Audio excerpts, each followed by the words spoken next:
आता एक महत्त्वाची अपडेट समोर येते। शरद पवार गटामध्ये माजी आमदार नारायण पाटील यांनी प्रवेश केलेला आहे। आपण थेट जाऊया त्या ठिकाणी। आपण पाहतोय सध्या शरद पवारांची खेळी ही यशस्वी झालेली आहे आणि माजी आमदार नारायण पाटील यांचा आता शरद पवार गटामध्ये प्रवेश होतोय। सध्याची हे थेट दृश्य आपण पाहतोय माढ्यामध्ये। खरं तर आज शरद पवारांच्या 3 ठिकाणी सभा होणार आहेत आणि सध्याची ही दृश्य करमाळ्यामधली आहे। करमाळ्यामध्ये शरद पवारांची ही सभा आयोजित करण्यात आली होती आणि या ठिकाणी नारायण पाटील यांचा शरद पवार गटामध्ये प्रवेश होतोय।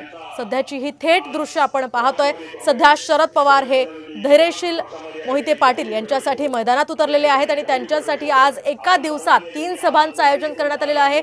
शरद पवारांच्या 3 ठिकाणी आज सभा होत आहे आणि त्याच पार्श्वभूमीवर आता नारायण पाटलांचा शरद पवार गटामध्ये पक्षप्रवेश होतोय। या संदर्भात आपण अधिक माहिती जाणून घेऊयात आमचे प्रतिनिधी भारत नागणे यांच्याकडून। भारत, काय सांगाल, सध्याचे काय अपडेट्स या संदर्भात मिळतात?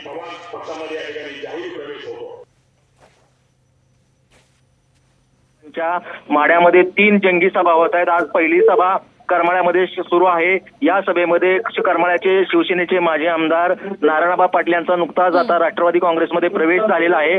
यामुळे कुठेतरी महाविकास आघाडी आता भक्कम होताना दिसत आहे। त्यानंतर दुपारी 2 वाजता सांगोल्यामध्ये शरद पवारांची सभा होते। सायंकाळी 6 वाजता पंढरपूरमध्ये देखील सभेचं आयोजन करण्यात आलेले आहे। एकूणच आपण बघतो की दिवसभरामध्ये झंझावात पवारांचा सुरू आहे।